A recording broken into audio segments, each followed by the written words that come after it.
Hello, नमस्कार बच्चों। आज की क्लास में आप सभी का हार्दिक स्वागत और अभिनंदन है। पिछली दो क्लासों में हमने सेट के बारे में बेसिक पढ़ा था और आज हम प्रश्नावली 1.1 का जितना भी क्वेश्चन है सब सॉल्व करेंगे। तो अगर आप लोग प्रश्नावली 1.1 को सॉल्व कर रहे हैं, हल कर रहे हैं, तो इससे पहले आप वीडियो 1 और वीडियो 2 अवश्य देखिएगा, जिससे आपको अच्छे से समझ में आ जाएगा। तो प्रश्नावली 1.1 हम शुरू करते हैं बच्चों। 1.1 के अंदर हमको क्या दे रखा है? पहला क्वेश्चन है कि निम्नलिखित में कौन से समुच्चय हैं? अपने उत्तर का औचित्य बताइए। ये 1, 2, 3, 4, 5, 6, 7, 8, 9 क्वेश्चन दे रखे हैं और इनमें से हमको पूछा है कि इनमें से कौन सा समुच्चय है और कौन सा समुच्चय नहीं है। इंग्लिश में बोलो तो इनमें से कौन सा सेट है और कौन सा सेट नहीं है, और अगर सेट है तो क्यों है ये भी बताना है। तो पहला देखिएगा, तो पहला प्रश्न देखिएगा क्या दे रखा है। पहला प्रश्न हमको दे रखा है जे अक्षर से प्रारंभ होने वाले वर्ष के सभी महीनों का संग्रह। तो मैं यहाँ पे इनके हल लिख रहा हूँ, क्वेश्चन नहीं लिखूंगा। तो जे अक्षर से प्रारंभ होने वाले वर्ष के सभी महीनों का संग्रह है। तो दोस्तों, वर्ष के सभी महीनों का आपको पता होना चाहिए। एक साल में, एक वर्ष में 12 महीने होते हैं और उनमें से कौन कौन से महीने जे अक्षर से प्रारंभ होते हैं ये बताना है। तो मैं मान लेता हूँ कि ए बराबर जे से शुरू होने वाला जनवरी, JANUARY, फरवरी, मार्च, अप्रैल, मई, जून, जुलाई, अगस्त, सितंबर, अक्टूबर, नवंबर, दिसंबर। तो जे अक्षर से शुरू होने वाले वर्ष के सभी महीनों का संग्रह ये हो गया कि ये एक सेट है जिसमें 3 महीने आ गए, जनवरी, जून और जुलाई। इसका मतलब यह एक समुच्चय है। तो आपको क्या लिखना है? यह है एक समुच्चय है। आपको यही तो बताना है कि इन सभी में से कौन सा समुच्चय है और कौन सा नहीं है, और औचित्य भी बताना कि क्यों है। तो हमने बता दिया कि 3 महीने आ गए और ये एक समुच्चय बन गया जिसके अंदर 3 अवयव है, 1, 2, 3। तो लिख दो उत्तर, यह एक समुच्चय है। दूसरा प्रश्न हमको दे रखा है भारत के 10 सबसे अधिक प्रतिभाशाली लेखकों का संग्रह है। तो भारत तो बहुत बड़ा है। भारत की क्या बात करें, अगर हम राजस्थान की बात करें, और राजस्थान तो क्या अपने ज़िले सीकर की अगर हम बात करें तो बहुत सारे प्रतिभाशाली लेखक होते हैं। मेरे अनुसार 10 प्रतिभाशाली लेखक और कोई होंगे, आपके अनुसार 10 प्रतिभाशाली लेखक और कोई होंगे। तो सभी का उत्तर अलग अलग होगा, इसलिए यह एक समुच्चय नहीं है। तो लिख दो, यह एक समुच्चय नहीं है। तीसरा प्रश्न हमको क्या दे रखा है? विश्व के सर्वश्रेष्ठ 11 बल्लेबाजों का संग्रह। वैसे तो सभी बल्लेबाज अपने आप में सर्वश्रेष्ठ होते हैं, लेकिन विश्व में तो बहुत सारे बल्लेबाज हैं और आप कौन से 11 सर्वश्रेष्ठ बल्लेबाजों के नाम बताओगे? मैं किसी और के नाम बताऊंगा, आप किसी और के नाम बताओगे। तो इसमें भी आपस में मतभेद हो गया, मेरे अनुसार अलग हैं, आपके अनुसार अलग हैं। तो यह एक समुच्चय नहीं है। जैसे आपको ये बातें ध्यान में रखनी होती है कि खतरनाक, घरेलू, दयालु, ईमानदार व्यक्ति, सर्वश्रेष्ठ व्यक्ति, इनका समुच्चय बनता ही नहीं है, क्योंकि सभी लोगों का उत्तर एक नहीं आता है। लेकिन अगर मैं पूछूं कि सबसे छोटी सम संख्या क्या है, तो सभी बताएंगे कि 2 होती है। सॉरी, अगर मैं पूछूं सबसे छोटी अभाज्य संख्या और सम संख्या क्या है, तो सबसे छोटी अभाज्य और सम संख्या 2 होती है। आप भी 2 ही बताओगे, किसी और से पूछेंगे तो भी 2 ही बताएगा, सभी का उत्तर एक ही आता है। तो ये एक समुच्चय होता है। लेकिन सर्वश्रेष्ठ 11 बल्लेबाज कोई भी हो सकते हैं, तो यह भी एक समुच्चय नहीं है। यह एक समुच्चय नहीं है। ठीक है। अगला प्रश्न है, आपकी कक्षा के सभी बालकों का संग्रह है। क्या ये एक समुच्चय है? तो देखो, आपकी कक्षा में मान लीजिए 10 बच्चे हैं, 15 बच्चे हैं, कितने भी मान लो, मैं मान लेता हूँ आपकी कक्षा में 15 बच्चे हैं, और आपको समुच्चय के अंदर उन सभी के नाम लिखने हैं, जो भी उनके नाम हैं। और अगर कोई ऐसा नाम लिख दिया जाए जो आपकी क्लास में नहीं हो, तो बच्चे तुरंत बोल जाएंगे कि ये तो अपनी क्लास में है ही नहीं, तो फिर इसका नाम क्यों लिखा। तो सभी जो क्लास में 15 बच्चे हैं उनका हमको पता होता है, इसलिए हम उनका समुच्चय बना सकते हैं। आपकी कक्षा के सभी बालकों का संग्रह, तो यह क्या है? यह एक समुच्चय है, क्योंकि समुच्चय के अंदर इन बच्चों के नाम हम लिख सकते हैं। जैसे ए बराबर जितने भी बच्चे हैं उनके नाम लिख सकते हैं, कोमा लगा लगा करके। तो ये समुच्चय है एक। ठीक है। अगला क्वेश्चन है, 100 से कम सभी प्राकृत संख्याओं का संग्रह है। क्या पूछा है? 100 से कम सभी प्राकृत संख्याओं का संग्रह है। ये 5 नंबर क्वेश्चन। तो 100 से कम सभी प्राकृत संख्याओं को हम लिख सकते हैं। प्राकृत संख्याएं 1 से शुरू होती है और इसे चलती जाती है। 100 से कम तो 99 तक ले सकते हैं। तो यह एक समुच्चय है, लिख सकते हैं यह एक समुच्चय है। यह एक समुच्चय है। अब देखिएगा 6 नंबर, लेखक प्रेमचंद द्वारा लिखित उपन्यासों का संग्रह है। लेखक प्रेमचंद द्वारा लिखित उपन्यासों का संग्रह है। तो प्रेमचंद ने जो जो भी किताबें लिखी हैं उनको हम समुच्चय के अंदर लिख सकते हैं। ठीक है। ए बराबर लिख करके मंजिला ब्रैकेट में जो जो उनकी किताबें हैं उनको कोमा लगा लगा करके लिख सकते हैं।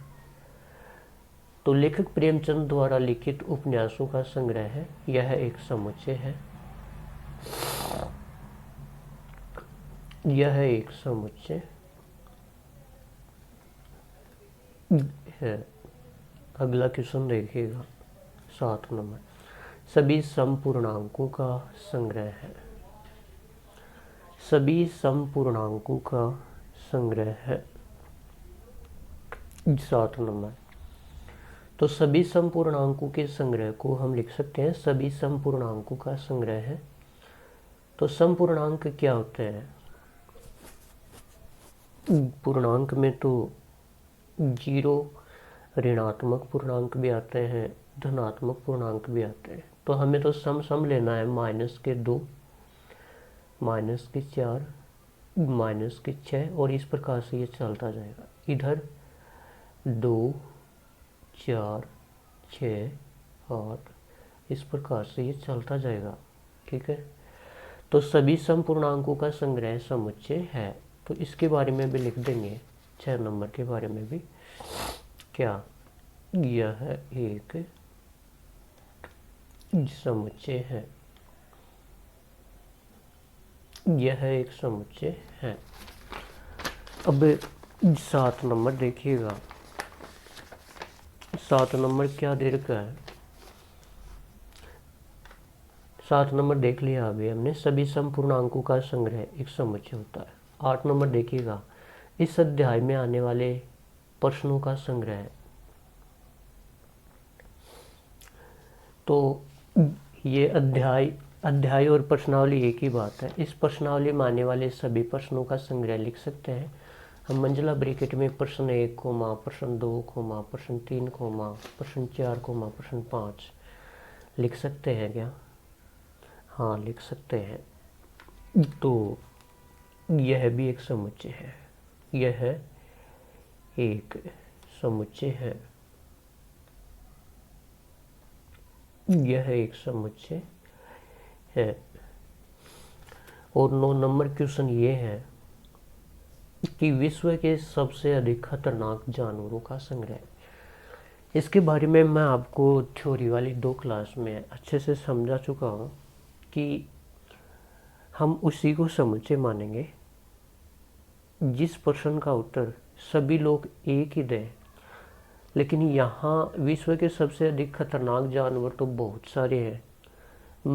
कोई तो छिपकली से डर जाता है, कोई गिरगिट से डर जाता है, कोई बिल्ली से डर जाता है, कोई कुत्ते से डर जाता है, कोई शेर से, कोई हाथी से, कोई बाघ से, कोई टाइगर से, कोई भैंस से डर जाता है, कोई गाय से डर जाता है, कोई बकरी से डर जाता है।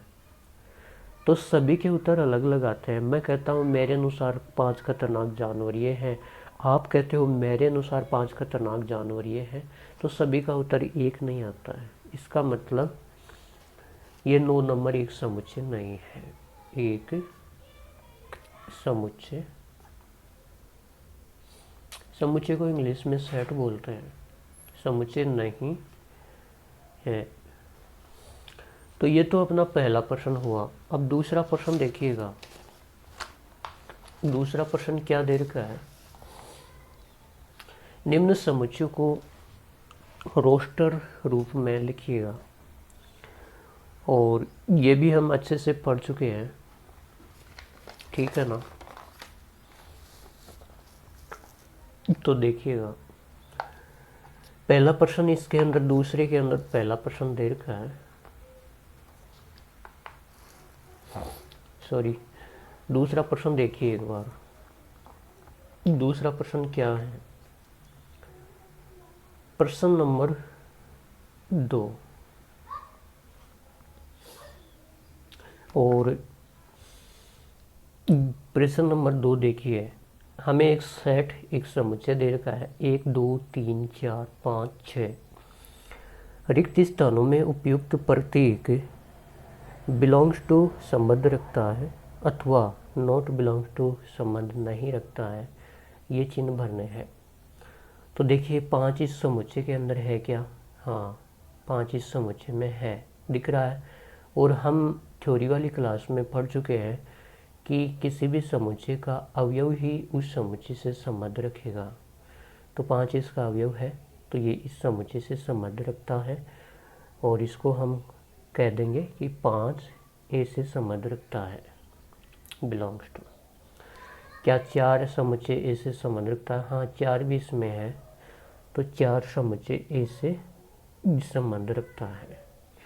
क्या 8 इस समुच्चय से संबंध रखता है? 8 इसके अंदर अवयव है ही नहीं। देखो 1, 2, 3, 4, 5, 6 ही है, 8 है ही नहीं। जब कोई अवयव ही नहीं है तो वो समुच्चय से संबंध कहाँ रखेगा? नहीं रखेगा। तो ये 8 समुच्चय से संबंध नहीं रखता है, तो ये एप्सिलॉन लिख करके इसको काट देते हैं। क्या दो समुच्चय ऐसे संबंध रखता है? हाँ, दो इसके अंदर एक अवयव है तो ये इससे संबंध रखता है। क्या जीरो इससे संबंध रखता है समुच्चय से? जीरो इस समुच्चय के अंदर है ही नहीं, अवयव ही नहीं है। तो जब अवयव ही नहीं होगा तो संबंध कहाँ से रखेगा? नहीं रखता है। क्या 10 इस समुच्चय से संबंध रखता है? 10 इस समुच्चय में अवयव ही नहीं है तो संबंध नहीं रखेगा। ठीक है, अब देखिएगा प्रश्न नंबर 3। ठीक है, प्रश्न नंबर 3 क्या दे रखा है हमको?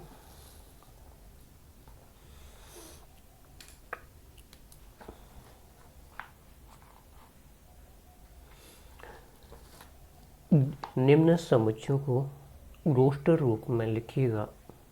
तो इसमें जो पहला प्रश्न है वो हमको क्या दे रखा है? ए बराबर एक्स सच दैट एक्स एक पूर्णांक है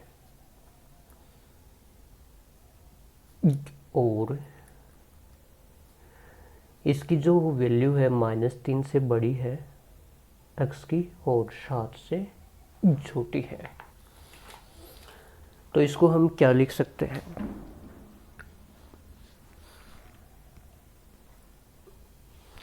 तो इसको समझे, ए को हम रोस्टर रूप में लिख देंगे। कैसे? -3 से बड़ा, तो -3 से बड़ा -2, -1, 0, 1, 2, 3, 4, 5, 6 और ये बोल रहा है कि 7 से छोटा, तो 7 लेना नहीं है। तो ये जो समुच्चय निर्माण विधि में हमको प्रश्न दिया गया था,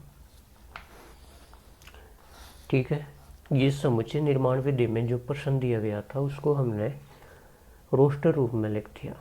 अब दूसरा देखिएगा, दूसरा क्या है? दूसरा प्रश्न है कि b बराबर x सच दैट x संख्या 6 से कम एक प्राकृत संख्या है। तो इसको रोस्टर रूप में लिख दो। x संख्या 6 से कम एक प्राकृत संख्या है। तो आप जानते हो प्राकृत संख्याएं 1 से शुरू होती हैं और 6 से कम तो 5 तक लिख देंगे। 1, 2, 3, 4, 5। ये इसको हमने रोस्टर रूप में लिख दिया। तो ये दूसरा भी हो गया, दूसरा हो गया, दूसरे को हमने रोस्टर रूप में लिख दिया। अब तीसरा क्वेश्चन देखिए, इसमें क्या बोल रखा है? तीसरा बोल रखा है कि x सच दैट x 2 अंकों की ऐसी प्राकृत संख्या है जिसके अंकों का योगफल 8 है। तो देखो भाई, तीसरा c बराबर दे रखा है, इसको रोस्टर रूप में लिखना है। 2 अंकों की ऐसी संख्या, ऐसी प्राकृत संख्या जिसके अंकों का योगफल 8 है। तो पहले मैं 1 और इसके साथ क्या लिखूं कि 8 हो जाए? 7। ठीक है, 2 के साथ में क्या लिखूं कि ये 8 हो जाए? 6। 3 के साथ में क्या लिखूं कि 8 हो जाए? 5। 4 के साथ क्या लिखूं कि 8 हो जाए? 4। 5 के साथ क्या लिखूं कि 8 हो जाए? 3। 6 के साथ क्या लिखूं कि इन दोनों का योग, दोनों संख्याओं का योग 8 हो जाए? 2। 7 के साथ 1 और 8 के साथ 0। तो ये हमने इसको रोस्टर रूप में लिख दिया। किसको? इसको 2 अंकों की ऐसी प्राकृत संख्या जिसके अंकों का योगफल 8 है। किसी भी बालक का क्वेश्चन ये हो सकता है कि सर 0-8 क्यों नहीं हो सकता? 0-8 का सम भी तो 8 ही होता है। लेकिन दोस्तों 0-8 2 अंकों की संख्या नहीं है। किसी भी संख्या से पहले अगर 0 लगा दे, 1 0, 2 0, 3 0, तो उससे कोई फर्क थोड़ा पड़ता है। ये तो एक अंक की संख्या ही है, इसलिए 0-8 नहीं लेते हम। लेकिन 8 0 तो एक प्राकृत संख्या है ना, इसको लेते हैं। तो ये 2 अंकों की प्राकृत संख्याएं होगी और उनका समुच्चय हो गया। ठीक है, इसके बाद में चौथा क्वेश्चन हमको दे रखा है कि d x is such that x एक अभाज्य संख्या है जो संख्या 60 के भाजक है। तो आपको वो संख्या लेनी है जिन जिन का 60 में भाग जाता है, लेकिन ध्यान रखना वो ही संख्या लेनी है जिनका 60 में भाग तो जाता है लेकिन वो अभाज्य संख्या होनी चाहिए। तो 4 नंबर देखिएगा क्या है। d बराबर x एक अभाज्य संख्या है, मंजिला ब्रैकेट में लिखते हैं अवयवों को कोमा लगा लगा करके। तो 2 का भाग जाता है क्या 60 में? सर जाता है। और क्या 2 अभाज्य संख्या है? हाँ अभाज्य भी है। 3 का भाग जाता है क्या 60 में? हाँ सर जाता है। और क्या 3 अभाज्य संख्या भी है क्या? हाँ। 4 का भाग 60 में जाता है क्या? सर जाता है। क्या 4 अभाज्य संख्या है? नहीं, तो नहीं लिखेंगे। 5 का भाग 60 में जाता है क्या? सर जाता है। क्या 5 अभाज्य संख्या है क्या? हाँ है, तो 5 लिख देंगे। 6 का भाग 60 में जाता है क्या? हाँ जाता है। 6 अभाज्य संख्या है क्या? नहीं। 7 का भाग नहीं जाता, 8 का नहीं जाता, 9 का नहीं जाता, 10 का जाता है क्या? 10 अभाज्य संख्या है क्या? नहीं।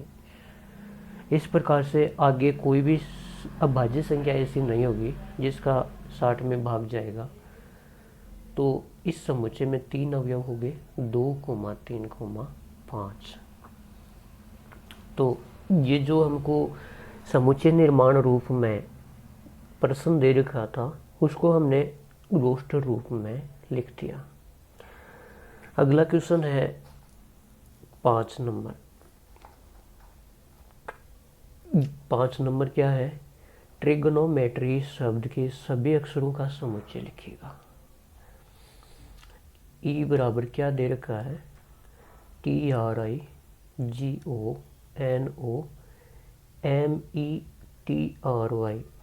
इसके सभी अक्षरों का समुच्चय लिखना है, मतलब इसको रोस्टर रूप में लिखना है। तो रोस्टर की 2 बातें आपको याद आनी चाहिए। उन्होंने 2 बातें क्या बताई थी जो मैं पिछले क्लासेज में बता चुका हूँ कि किसी भी अवयव की पुनरावृत्ति नहीं होगी, रिपीटेशन इज नॉट अलाउड। दूसरी बात उन्होंने बताई थी कि प्रत्येक अवयव को मंजिला ब्रैकेट के अंदर कोमा लगा लगा करके लिखा जाएगा। इन दोनों बातों को ध्यान में रखते हुए लिखते हैं T, R, I, G, O, ट्रिगोनो N, ओ दोबारा से लोगे क्या? नहीं सर, ओ पहले आ चुका है इसलिए दोबारा से नहीं लेना है। Repetition is not allowed. M, E, T दोबारा से नहीं लिखना है। रोस्टर ने यही तो बताया था कि किसी भी अवयव की पुनरावृत्ति नहीं करनी है, तो नहीं लेंगे। R भी पहले आ चुका है तो दोबारा नहीं लेंगे। Y। तो ये हमने ट्रिगोनोमेट्री शब्द को रोस्टर रूप में लिख दिया। 6 नंबर क्या दे रखा है दोस्तों? F बराबर बेटर शब्द के सभी अक्षरों का समुच्चय। तो F बराबर हमको क्या दे रखा है? BETTER। रोस्टर की वही 2 बातें हैं कि पुनरावृत्ति नहीं होगी किसी भी अवयव की, और प्रत्येक अवयव को कोमा लगा लगा करके मंजिला ब्रैकेट में लिखा जाएगा। तो B, E, T। अब ये T दोबारा नहीं आएगा, पुनरावृत्ति नहीं होगी तो इसको नहीं लिखेंगे। E भी दोबारा नहीं आएगा, एक बार आ चुका है। R, तो ये इसको हमने रोस्टर रूप में लिख दिया B, E, T, R। ठीक है, तो ये अपना तीसरा प्रश्न कंप्लीट होता है। इसके बाद में चौथा प्रश्न देखिएगा। 4 नंबर प्रश्न देखिएगा। देखो दोस्तों बहुत आसान है। 4 नंबर प्रश्न क्या है कि निम्नलिखित समुच्चयों को समुच्चय निर्माण रूप में लिखिएगा। तो और हमने समुच्चय निर्माण की 2 विधियां पढ़ी थी, एक रोस्टर विधि और एक समुच्चय निर्माण विधि। रोस्टर विधि में तो हमने मंजिला ब्रैकेट के अंदर प्रत्येक अवयव को कोमा लगा लगा करके लिखा था और किसी भी अवयव की पुनरावृत्ति नहीं की थी। और समुच्चय निर्माण विधि को अंदर हमको एक तर्क सोचना पड़ता है, इसलिए इसको तर्क विधि भी कहते हैं। तो वो क्या तर्क होगा, वो क्वेश्चन को देख करके हमें खुद सोचना पड़ेगा, बार बार प्रैक्टिस करेंगे तो हमको पता लग जाएगा। तो 4 नंबर देखिए, निम्न समुच्चयों को समुच्चय निर्माण रूप में लिखिएगा। इसमें पहला समुच्चय दे रखा है, इसको किसी के बराबर मान लेते हैं, ए बराबर मान लेते हैं 3, 6, 9, 12।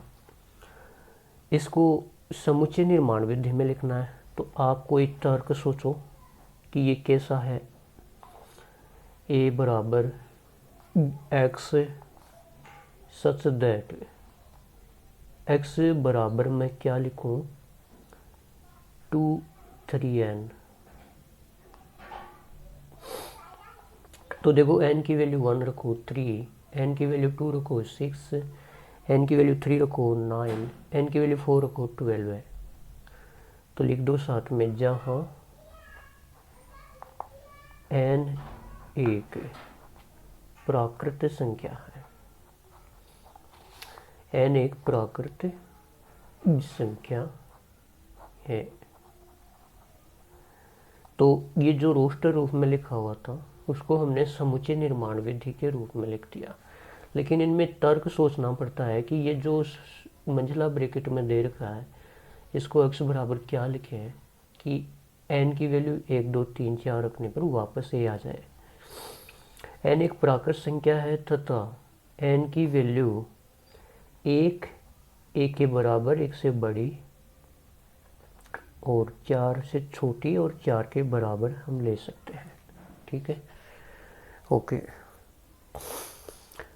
दूसरा प्रश्न हमको क्या दे रखा है, दूसरा मंजिला ब्रैकेट में ए के बराबर लिख लो इसको 2, 4, 8, 16, 32। ये हमको रोस्टर रूप में लिख दिया। अब आप कोई तर्क सोचो कि ये किस प्रकार से है। ठीक है, तो मैं इसको 2 की पावर 1 लिख सकता हूँ, इसको 2 की पावर 2, इसको 2 की पावर 3, इसको 2 की पावर 4, इसको 2 की पावर 5 लिख सकता हूँ। मतलब 2 की एक एक पावर आगे चलते हैं तो बढ़ती जा रही है।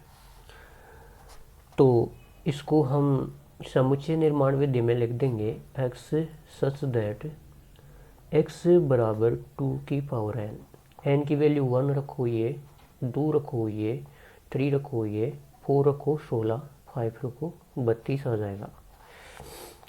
जहाँ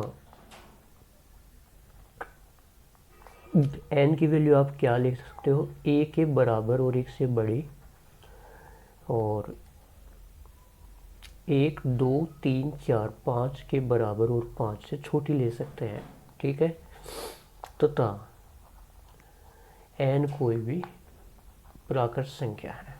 ध्यान रखना n प्राकृत संख्या है, लेकिन लेना है 1, 2, 3, 4 और 5।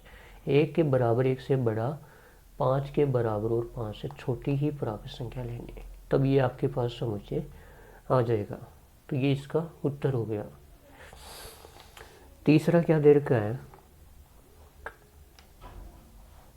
देखो बच्चों, तीसरा हमको क्या दे रखा है, इसको किसी भी अक्षर के बराबर मान लेते हैं। a बराबर 5, 25, 125, 625। ये रोस्टर विधि के अंदर लिखा हुआ है। इसको समुच्चय निर्माण विधि में लिखना है तो 5 की पावर 1, इसको लिख सकते हैं 25 को 5 की पावर 2, 125 को लिख सकते हैं 5 की पावर 3, 625 को लिख सकते हैं 5 की पावर 4। ये तर्क हमको खुद को सोचना पड़ेगा और हम जब बार बार क्वेश्चन करेंगे तो ये हमें ध्यान में आ जाएगा। तो इसको लिख लो, a बराबर समुच्चय निर्माण विधि में x सच दैट x बराबर 5 की पावर n जहाँ n क्या ले सकते हो आप, n की वैल्यू आप ले सकते हो 1 के बराबर और 1 से बड़ी, 4 के बराबर और 4 से छोटी, तथा ये n कहाँ से लेना है, n प्राकृत संख्याओं में से लेना है। तो यहाँ पे 1 लेंगे तो 5 की पावर 1 5 आ जाएगा, n की वैल्यू 2 लेंगे तो 5 की पावर 2 25 आ जाएगा, n की वैल्यू 3 लेंगे तो 5 की पावर 3 125, n बराबर 4 लेंगे तो 5 की पावर 4 625 आ जाएगा। तो ये जो हमको रोस्टर रूप में दे रखा था, इसको हमने समुच्चय निर्माण रूप में लिख दिया। चौथा देखो, चौथा क्या दे रखा है, इसको किसी भी सेट के बराबर मान लेते हैं, b बराबर मान लेते हैं 2, 4, 6, ऐसे ये चलता ही जा रहा है। ठीक है, पहले तो इसमें आपको सोचना पड़ेगा कि इसको क्या लिखे हैं। तो देखो ये सारी सम संख्याएं हैं और आगे चल रहे हैं और सारी की सारी धनात्मक हैं, कोई भी इनमें ऋणात्मक नहीं है। तो इसको समुच्चय निर्माण रूप में कैसे लिख देंगे, x सच दैट x एक धनात्मक प्राकृत संख्या है। धनात्मक प्राकृत और संख्या है, यही नहीं लिखना है, प्राकृत सम संख्या है ये लिखना है, सम संख्या है, और इसको बंद कर देंगे। तो ये इसको हमने समुच्चय निर्माण रूप में लिख दिया। और इसके अंदर 5वां क्वेश्चन क्या दे रखा है,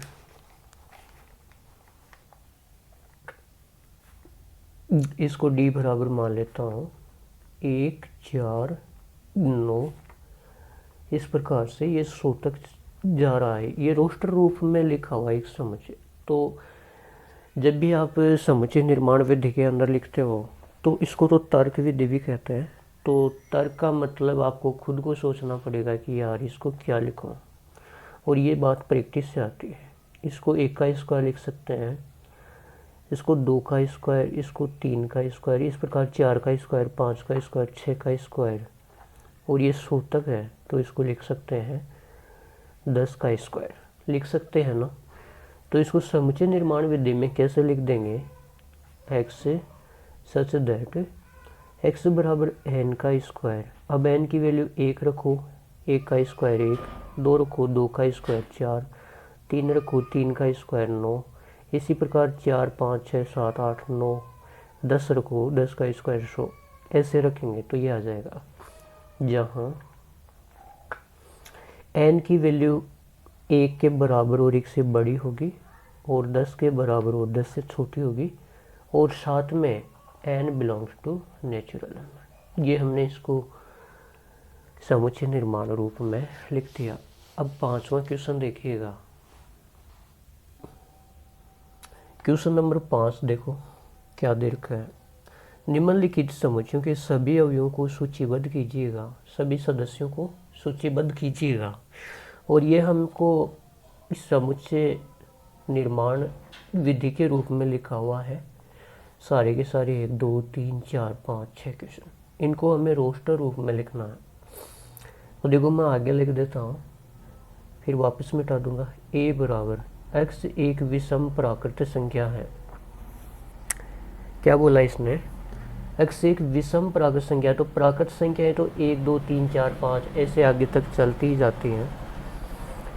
इसने बोला है कि विषम प्राकृत संख्या, तो 1, 3, 5, 7 इस प्रकार से ये चलती जाएंगी। तो इसको हमने रोस्टर रूप में लिख दिया। दूसरा हमको दे रखा है कि b x such that x एक पूर्णांक है। ठीक है, पूर्णांक वो होते हैं जो 0 और 1, 2, 3, 4, 5 ऐसे आगे तक चलते जाते हैं। 0 से पीछे ऋणात्मक संख्या -1, -2, -3 ये चलती जाती हैं, ये पूर्णांक होता है। इसने कहा कि x -1/2 से बड़ा है, तो -1/2 से, देखो आपको मैं अगर बताऊं यहाँ पे, तो ये नंबर लाइन होती है, यहाँ 0, यहाँ -1, 1 2, इधर -2, ऐसे चलता है। तो यहाँ पे x की वैल्यू -1/2 से बड़ी है तो -1/2 तो यहाँ पे आएगा, और -1/2 से बड़ा पूर्णांक तो क्या होता है, 0 होता है। तो इसको मैं b बराबर लिख देता हूँ 0, 9/4। ये क्या है, 9/4। ठीक है, 9/4 मतलब 9 में 2 का भाग देंगे तो 4.5 आएगा। 4.5 से छोटे पूर्णांक लेने हैं तो कितना जाएगा, 3 और 4। ठीक है, 4 तक आ जाएगा, 0 1 2 3 और 4। तो ये जो हमको समुच्चय निर्माण विधि में दे रखा था उसको हमने रोस्टर विधि में लिख दिया। तीसरा क्वेश्चन है सी एक्स सच दैट एक्स एक पूर्णांक है। ठीक है, सी बराबर लिख लेते हैं, एक्स एक पूर्णांक है तो सारे पूर्णांक थोड़े लिखने हैं बच्चों, नहीं। शर्त ये है कि x square less than equal to 4 दे रखा है। क्या दे रखा है, x square less than equal to 4। तो यहाँ पे क्या बोला है कि एक्स स्क्वायर की वैल्यू 4 के बराबर हो सकती है और 4 से छोटी हो सकती है, और पूर्णांक में तो ऋणात्मक संख्या भी आती है। अगर मैं एक्स स्क्वायर की जगह -2 रखूँ तो 4 आता है, ये इसके बराबर है। एक्स स्क्वायर की जगह मैं -1 रखूँ तो -1 का स्क्वायर 1 होता है, तो ये भी 4 से छोटा ही है। तो यहाँ पे -2 रखा मैंने, फिर -1 रखा। 0 रखूँ तो 0 तो 4 से छोटा ही होता है। 1 रखूँ, 1 का स्क्वायर 1 4 से छोटा ही है। 2 रखूँ, 2 का स्क्वायर 4 होता है, 4 के बराबर है, क्योंकि इसमें लेस देन और इक्वल दोनों चिन्ह हैं, बराबर और छोटा। अगर मैं यहाँ x की जगह 3 रखता हूँ तो 3 का स्क्वायर 9 होता है, और 9 न तो 4 के बराबर होता है और न 4 से छोटा होता है, इसलिए 2 तक ही लेंगे। इसी प्रकार अगर मैं x बराबर -3 लेता हूँ इधर, तो -3 का स्क्वायर भी 9 होता है, तो 9 तो न तो 4 के बराबर होता है और न ही 4 से छोटा होता है, इसलिए -2 -1 0 1 2, ये हमने इसको रोस्टर रूप में लिख दिया। अगला क्या दे रखा है, 5 नंबर देखो।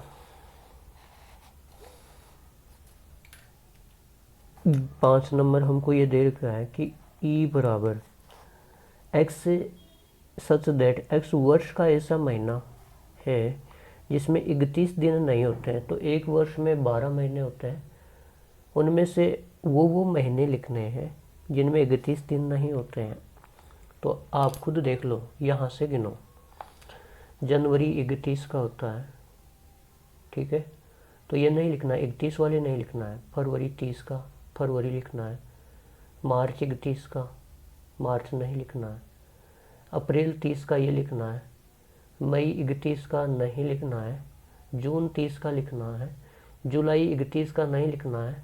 फिर वापस आ जाओ, अगस्त 31 का नहीं लिखना है। सितंबर 30 का लिखना है। अक्टूबर 31 का नहीं लिखना है। नवंबर 30 का लिखना है। दिसंबर 31 का नहीं लिखना है। तो इसने यही कहा है कि अक्स वर्ष का ऐसा महीना है जिसमें 31 दिन नहीं होते हैं। तो जनवरी नहीं लिखेंगे, फरवरी लिखेंगे तो लिख देते हैं। मार्च नहीं लिखेंगे, अप्रैल लिखेंगे। मई नहीं लिखेंगे, जून लिखेंगे। जुलाई नहीं लिखेंगे। देखो जुलाई यहाँ पे आता है और 31 का होता है। वापस से हम अगस्त पे आते हैं तो ये भी 31 का होता है। ये अपना जो हड्डी है ना, इसके ऊपर 31 मानते हैं, तो अगस्त भी नहीं लिखेंगे। फिर सितंबर 30 का होता है। अक्टूबर नहीं लिखेंगे, नवंबर और दिसंबर नहीं लिखेंगे। तो ये वो महीने हैं जो 31 के नहीं हैं और उनका एक समुच्चय हमने बना दिया रोस्टर रूप में। ये इसका उत्तर हो गया। इसके बाद में 6 नंबर क्वेश्चन है कि एक्स सच दैट एक्स अंग्रेजी वर्णमाला का एक व्यंजन है जो के से पहले आता है। तो सबसे पहले तो आपको ये पता होना चाहिए कि अंग्रेजी वर्णमाला जो A B C D EFGHIJKLMNOPQ और STUVWXYZ, ये होती है। ठीक है, सबको आती है। इसमें व्यंजन व्यंजन लेने, इसने यही कहा ना, अंग्रेजी वर्णमाला का एक व्यंजन है, तो स्वर निकाल दो, ए ई आई ओ यू, ये नहीं देखने। फिर इसने क्या बोला कि जो के से पहले आते हैं, तो ये रख के इससे पहले पहले के लिखने हैं यहाँ तक। तो क्या क्या बचा, एफ बराबर दे रखा है हमको, मंजिला ब्रैकेट में B comma C comma D comma F comma G comma H comma J. तो इसको हमने रोस्टर रूप में लिख दिया। ठीक है, तो ये 5 नंबर क्वेश्चन पूरा होता है। अब 6 नंबर क्वेश्चन क्या दे रखा है हमको, देखो एक को पढ़ता हूँ। बाई और रोस्टर रूप में लिखित, दाई और समुच्चय निर्माण रूप में वर्णित। मतलब बाई और ये रोस्टर रूप में लिखे हुए हैं, दाई और समुच्चय निर्माण रूप में लिखे हुए हैं। तो इन समुच्चयों का सही मिलान कीजिए कि इसका तो कौन सा उत्तर होगा, इसका कौन सा होगा, इसका कौन सा होगा, इसका कौन सा होगा। तो देखिए x एक अभाज्य संख्या है, तो सबको पता है अभाज्य संख्या क्या होती है, जिसके 2 ही फैक्टर होते हैं, एक और वो खुद। तो और 6 की भाजक है, मतलब ऐसी 2 अभाज्य संख्या, ऐसी अभाज्य संख्या लिखो जिनका 6 में भाग जाता है और वो अभाज्य भी है। तो 6 में 2 का जाता है क्या, हाँ सर जाता है, तो मैं लिख लेता हूँ 2। 3 का भी भाग 6 में जाता है, हाँ जाता है, क्या 3 अभाज्य संख्या है, हाँ है। ये इन 2 का ही जाता है, तो इसको हमने रोस्टर रूप में लिख दिया। तो ये कौन सा मिल रहा है, ए में 2 आ रहा है, ये 2 को ए से मिला दो या ए को 2 से मिला दो, एक ही बात है। अब ये देखो x सच दैट x संख्या 10 से कम एक विषम प्राकृत संख्या है। तो इसको लिख लेते हैं, यहाँ पे जगह नहीं है। तो देखो b क्या दे रखा है हमको, हाँ? x संख्या 10 से कम एक विषम प्राकृत संख्या है। तो 10 से कम है और विषम भी है प्राकृत संख्या, 1 3 5 7 और 9। 10 से कम तो यही होंगी विषम प्राकृत संख्या। ये कहाँ पे दिख रहा है आपको, यहाँ 1 3 5 7 9, ये 4 में दिख रहा है। तो b को मिला देंगे 4 से। ठीक है, b को किससे मिला देंगे दोस्तों, 4 से मिला देंगे। तीसरा क्या है, x सच दैट x एक प्राकृत संख्या है और 6 की भाजक है। मतलब सी में आपको क्या दे रखा है कि x एक प्राकृत संख्या है जो 6 की भाजक है। ऐसी संख्या, अब की बार अभाज्य संख्या वाली कंडीशन नहीं दी है, ऐसी संख्या लिखो प्राकृत संख्या जिसका 6 में भाग जाता है।